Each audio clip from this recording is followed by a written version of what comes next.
female voice speaks. In the beginning, there were only the dragons. They sat upon an empty world, devoid of anything. Together with their king, they watched the void endlessly. They could not die, but they also did not live. They merely existed. They did not eat, nor did they sleep. They simply sat and looked into the nothingness. Their king, the largest and strongest dragon, watched over it all until a spark lit up their blank world. Out in the void, little bits of light pierced the endless sea.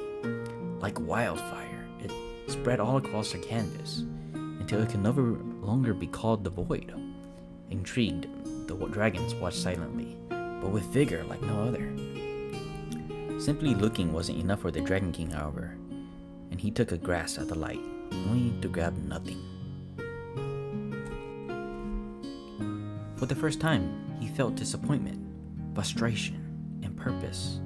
No longer was he simply watching over his kin and the void, but now these lights that scattered the sky, a miracle in his eyes. While they watched above them, next to them on the land they call home, another light appeared.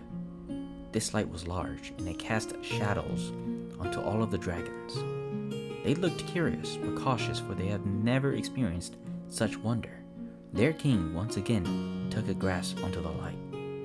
This time he felt something, grabbed onto something even with its ethereal form. He felt it with his claws. A hot, cold, calm, wild energy permeated his claws, and spread throughout his body. He felt it enter his deepest parts of his body, places he never knew existed, and felt it change. His body glowed, a multitude of colors racing across his skin, granting it color and life. His old and rocky scales shattered and crumbled while new ones took its place, shining and shivering with different colors, glowing until they could no longer see their leader, who was consumed in massive light. The dragons froze and waited. They have never seen this before. It amazed them to see such an exciting and awe-inspiring event taking place in front of their very eyes, and to which they could not look away. When it ended, the Dragon King appeared once again in front of the people. But he changed.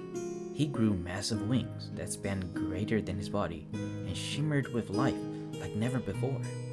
Before their very eyes, their king froze the ground with ice, lit the air with flames, and blinded the world with light.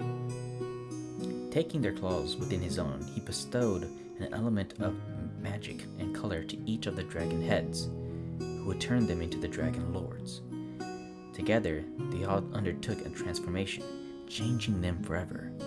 When all were changed, the Dragon King fell.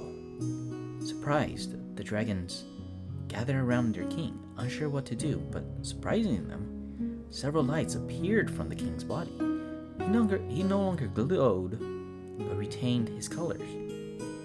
The lights themselves floated by the king. Each of them represented an element and concept of magic. The Dragon King stood and greeted the lights, declaring them to be the essences of magic.